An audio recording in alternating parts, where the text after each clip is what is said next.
Who'd have thought that violently dropping a fridge on someone's head would be so fun and so addictive? Matt Comi did, and he made that game. It's from Big Bucket Software. Matt Comi is here now.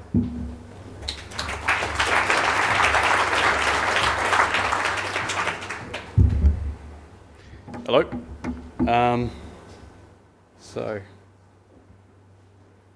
Right. So that's me. I'm Matt, and I release software under the name of Big Bucket. Hang on, I'm just going to mess with this for a second.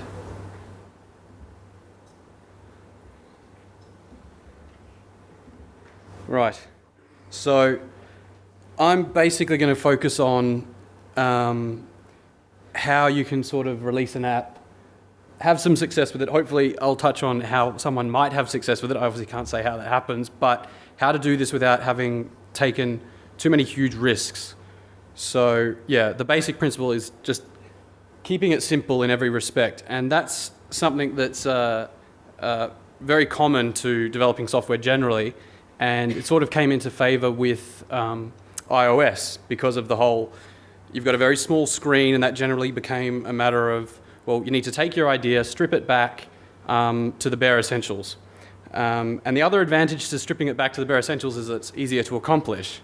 So I started out a while ago with a couple of apps that I developed on my own. And the first one was a TV forecast for the iPhone. And it's not actually a competitor to Oz TV. And that's kind of what's pretty interesting about it, because some people just didn't get what it was because it wasn't a TV guide. It's basically an app for people who want to track certain shows. So rather than knowing what's going to be on TV tonight or tomorrow or is on right now, it's about, well, when is the next episode of Breaking Bad going to be on? That's awesome. That's not my slide. It's just blue. Okay.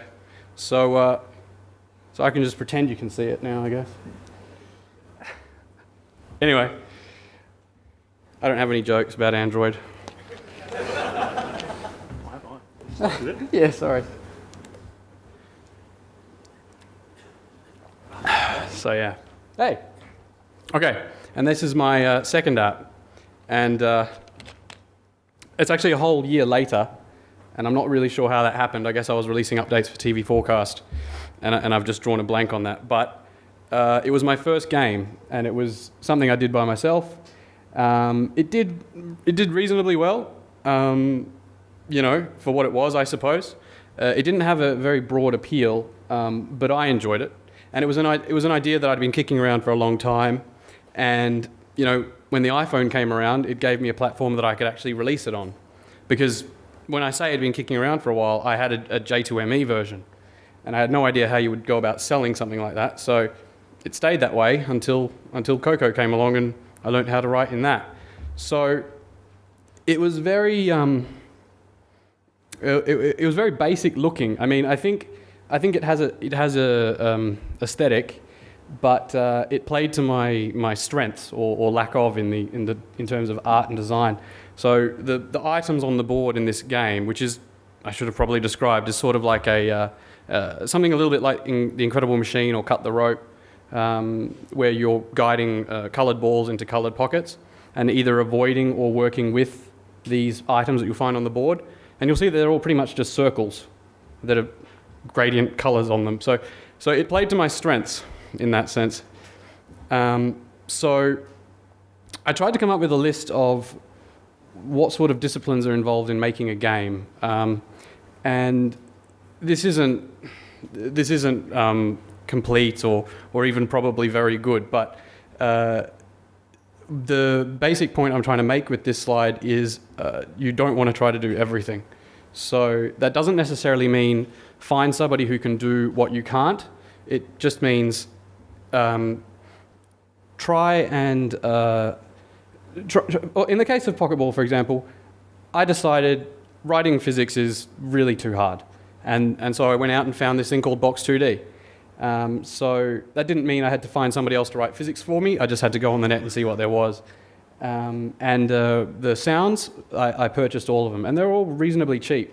So this game didn't happen to have music, so I didn't have to worry about that problem.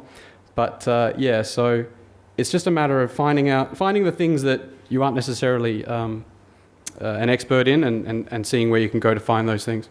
So, but then again, I really agree with this quote. There's this guy, Tommy, he makes this game, Super Meat Boy. And the basic gist of this quote is that because we're indie and we can do what we want, he decides to make an engine. And the same went for me. I mean, the fact is I could have used this framework, which I don't even know how to pronounce, but CocoS or Cocos 2D is a very popular sort of game framework for iPhone apps. And I could have used it, but I chose I would have more enjoyment from writing my own. So Pokeball was written pretty much from scratch. OpenGL, I made a game engine and graphics and sound, and it paid off really, as well as being fun. I was able to reuse it in Big Bucket's main game, The Incident, and this is the one that Big Bucket is mostly known for. So I'll see how this goes, but I've got the trailer here, and I'll see if it plays, really. I'm going to maybe have to put the microphone up to it. Oh no, you've actually got sound. That's fantastic.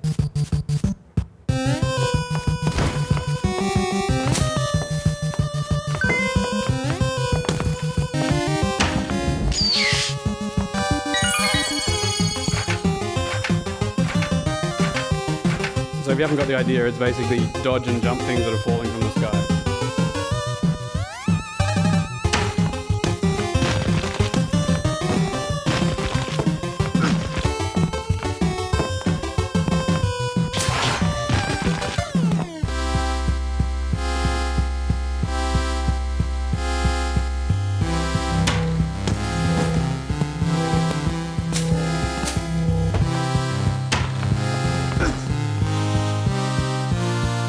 It's actually out. Yeah. So that hopefully describes it. And I'll just go back to what the original pitch was, which is not the same as what the final product was.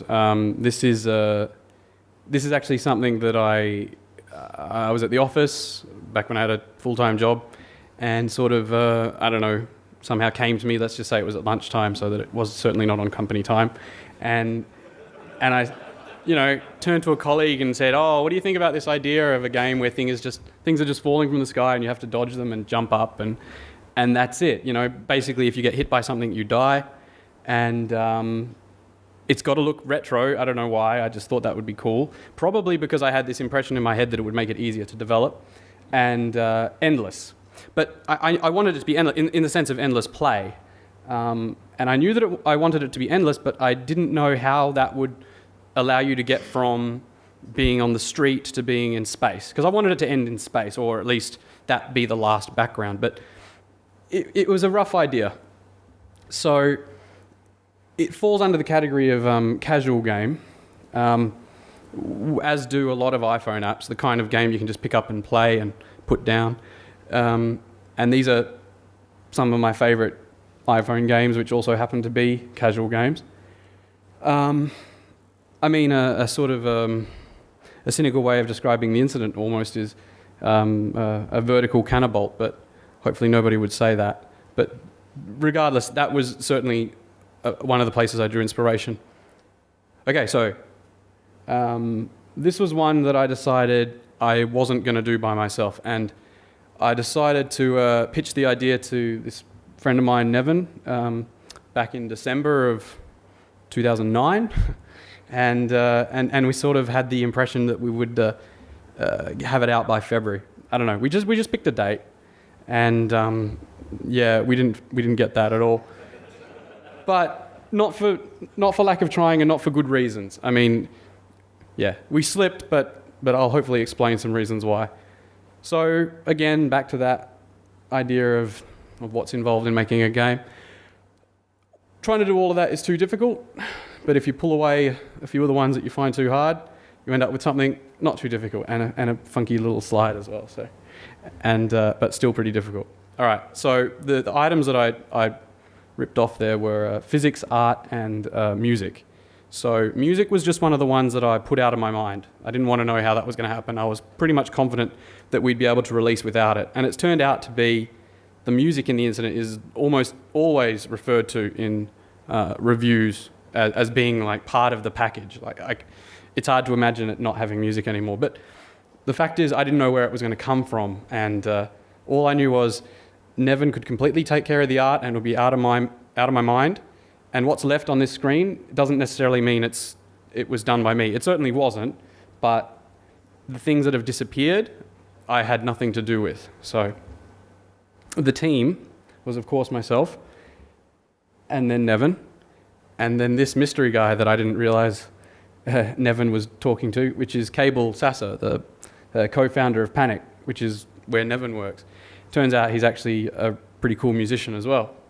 So Nevin was trying to see whether Cable would be interested in writing music for our game, but Cable, of course, is a busy man. He may not have necessarily had an opportunity to do it. So very much towards the end of the project, we find out, oh, hey, we've got this really awesome soundtrack. Would you be interested in checking it out? And it was just great. So that's how that happened. Now, I'm based in Perth, and Nevin's all the way over in Portland. I think Portland might be where his chin is or something. I don't know. The slides have changed proportions, so it doesn't really look like Portland anymore. Anyway, and that's 15 hours apart. So that kind of has worked out pretty good for us.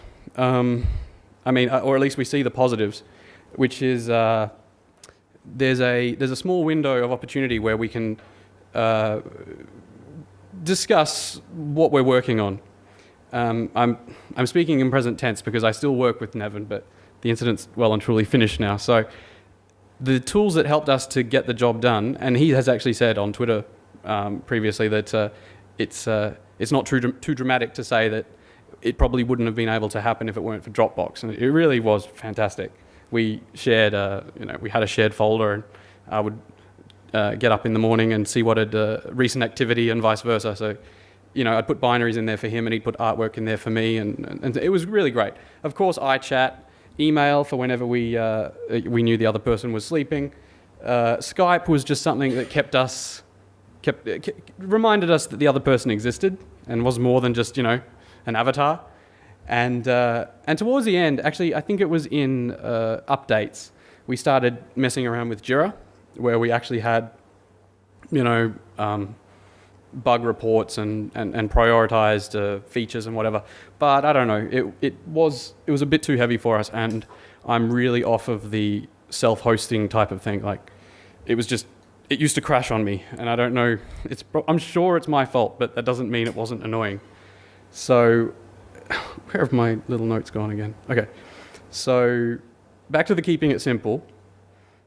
As I said, we slipped on the February deadline, and the basic point I'm trying to make here is, but not too simple, because not at the expense of fun, that is. I mean, this is obviously, of course, when you're making a game, the essentials of the app are a little bit harder to define, because there was, of course, the pitch, but then at the same time you want to make a game that people enjoy playing. So I mentioned the problem of how would you get from standing on the street to being in space. Well, we did that with levels. So I knew that height was meant to be your score, and we were going to measure height in meters. So how would you possibly be able to continue to climb from 1 meter to 500,000 meters? So instead we have these levels with distinct checkpoints. The checkpoints you reach, and then you just sort of teleport a whole bunch of meters, I guess. And then there was the idea of power-ups. I'm pretty sure Nevin came up with this, which was that, you're dodging things and you have to avoid things and everything's out to get you. You should at least have some things that are there to help you. So the opposite of something falling is a balloon rising. So a couple of bad ones, but generally you want to collect these things. And then we found in playing this game that it's extremely frustrating to get stuck under a pile. So we played with these ideas of being able to have like a punch that you can, knock these items away from above you. But in the end, we settled on an escape bubble, which is if you become stuck underneath a pile, you can shake the iPhone and this thing will come and save you. So, come back. All right. It's a spoiler. All right, anyway, so, anyway, the joke was meant to be the first thing you want to do is have a financial crisis, because that's actually what happened during the development. So, of course, where I was working, which is just like pretty much every other story from the speakers today, is enterprise software. But in Perth, whoa, Jesus. All right, so in Perth, that means you're working on, I won't say Perth again, on mining industries, oil and gas, that kind of thing. So a lot of that work was becoming a little insecure. But the benefit from all of this is that you get to have a 4-day week. So that was offered up voluntarily, anyone who wanted to take that. So I had always wanted that sort of a thing, and finally thought, well, they're actually offering it, so I'll definitely take it this time. So that gave me Friday, actually, an 8-hour dedicated day to spend working on the incident every 7 days. But that didn't mean, of course, that I had 7 days between working on it at all. It just meant that really productive chunk of time was separated by a huge gap. And it makes you very productive knowing that your next opportunity is going to be a whole week away. So, yeah, the other reason we missed the deadline, aside from adding those things that I said made it more fun, was the iPad came out. So that was announced, I think, in January of 2010. And so I've got a bit of a techie slide here, I guess, or as technical as I get. That is a trying to show what would happen if I were to render the pixels one-to-one. So if the artwork was drawn onto the iPhone screen at the size of the Photoshop document, it would look like that. So in code, I'm doubling it. Now, that's what gives it that sort of retro 8-bit look. Now, if you take that image and you put it on an iPad, you end up with that. And if you just double that, which the iPad could do, automatically, you'll end up with that. And if you can see, there's gaps at the top and bottom, and you've still got some gaps on the side. And it's a little bit, they're actually slightly wider than it appears there. But what I'm getting at is there was work to be done. We couldn't just automatically scale it up and be done with it. The UI elements had to move, the artwork had to be widened, and this is layered artwork. The backgrounds has like a parallax scrolling effect. So we've got the buildings at the front, we've got the sky and the clouds in the background. So all of that had to be adjusted to fit snugly so that we would end up with something like that. So all I'm really getting at is, if you're going to develop an app and it's going to be a universal app, or at least rather if you want it to work on the iPad, you need to consider that in advance, or at least expect to have work to do when you get to that point. And if you end up with these slides online, you might want to look at that post I wrote about very specifically explaining this problem we had and how we addressed it. Now, when it came to crunch time, this is the first actual, I would say, risk that I took, and that was, I thought I was confident enough that the incident was going to work out for me, that I would take my 4-day week and make it a 3-day week. And it's a neat little transition. So I thought, okay, if I was wrong about that, then I would just find another job, because it was kind of that point. It was time to rethink what I wanted to do. And certainly I was pretty sure that if it didn't work out for me, I wouldn't make another game, because it turns out it came to 9 months, the incident altogether, from what we thought was going to be December to February, ended up being August. So not without a 1-month holiday in between, so I should really consider that. Anyway, so promoting it, the site really encompassed it all. I mean, we did a lot. We had Twitter accounts, and I have no idea how Facebook works, so we didn't involve Facebook in any of this. But a YouTube trailer, and we had quite a few of them. The one that I just showed before was not the original trailer. It was more the gameplay trailer when we were much closer to releasing. But anyway, that was on the promo site. Screenshots, wallpapers, and a subscription list. So the subscription list, I'm not sure how much weight to put on it, except that a real big tip for making any kind of app for the iPhone, via iOS, your first day sales are very significant because, I mean, they're very important. I don't really understand the maths behind it, other than that there's like a 3-day rolling average that goes into figuring out what your rank is going to be. And so if your rank is very high on the first day and it hasn't got previous day's data to use as well, then that day will be used again. I don't know, something like that. But anyway, you want it to be very good on the first day. So you want to attract as many of your fans that you've hopefully accumulated during the sort of promotion of the app to it as soon as possible. So we use a subscription list. So people at the bottom of this webpage, they enter their email and click the notify button. Now, we use Campaign Monitor for this, and they're very careful that once you get to a certain size of subscription list, that you can't spam them. So in this box, we said enter your email to be notified when the incident launches. That was all we were allowed to do with that list. So we got to that size. I don't know, I think it was maybe 1,000 email addresses where they had to pre-approve before we were allowed to send to those addresses. And they said, okay, well, sure, you can send it out, but you're not allowed to send them anything else. So if you want to attract customers and you want them to subscribe to your newsletter, you have to say that, unless you want to, go ahead and release the send out those emails yourself. But doing it through Campaign Monitor was cheap and easy, and I'd definitely do it again.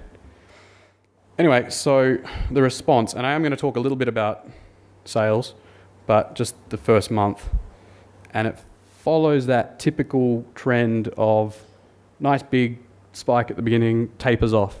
Now, what's pretty cool about releasing an app is that it pretty much tapers off to a level. It won't taper off to 0. It tapers off to some plateau, and it's a pretty cool plateau. But as for that first month, we got about 74,300 sales. Now, the reviews were fantastic. We got picked up by as many gaming review sites as I know. And what's so great about that is, when we get the next game out, we sort of know we can refer back to those actual people who wrote those reviews rather than using that same old contact@toucharcade.com or whatever, or tips@Gizmodo or whatever they happen to be. But so it was awesome. And I'm not really sure what to say about this slide other than it's an interesting bit of data. It's hard to know whether Australia is overrepresented because the incident was a half Australian game, or whether, something like Germany would be larger if we had German localization. But all I can really say is that the US market is pretty massive. So if you want to get noticed on day one, you want to make sure that the app is out there in the US morning. So coming from Perth, it's pretty much I got to get it into the store by midnight Perth time. So going full time, and that's the incident cake. You have to have a cake. It was very stressful because you saw that trend of sales where it inclines and then it starts to decline rapidly. So, I didn't know how long it would take until it started making no money. And so I waited just one more day until finally doing it. I think it took me 2 days and a weekend to finally get the guts. And so what I'm trying to run here is, it's like almost a derogatory term, I think, this lifestyle business, which is, pretty much just enough to be able to sustain the income that I had when I was full-time employed. So basically just a business that will pay the bills. So back to that quote from earlier on from the Super Meat Boy guy. It's kind of true. I mean, that's changed a lot for me now that making apps is what pays the bills. So within reason, right?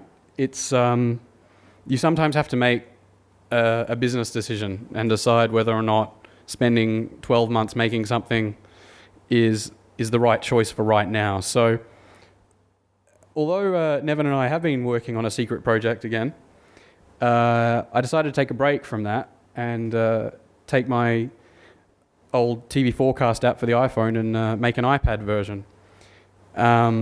So I thought it was a clever choice. It took me only 3 months, but the reception wasn't as fantastic as I was hoping, because what I had anticipated was at least as good as the original version for the iPhone was, because that was years ago. And, you know, maybe the iPad market nowadays is as good as the iPhone market was back then, because TV Forecast for the iPhone was released a month after the App Store came out, and, you know, it got to 100 overall, and on day one. And what I'm trying to say is, that should mean a heck of a lot, but it didn't mean a heck of a lot back then, because there just really wasn't that many apps. So what I can conclude, at least, is that the iPad nowadays is still not the market the iPhone was back then. So finally, I just want to touch on what it is to be sort of indie right now, having had, you know, one hit game and a couple of reasonably selling apps. And I've already mentioned the plateauing effect of daily sales. And there's meant to be this general rule that you can kind of rely on the higher the utility of the app, the higher the plateau is going to be. So generally apps will make, you know, a more income per day than a game will. But I have found the opposite, and the incident doesn't seem to be slowing any time. But what it does mean is this plateau, it's definitely not what you'd hope to find from a steady job. So staying indie means making more apps. So that's what I have to keep doing. And that's what it's all about. So thank you very much.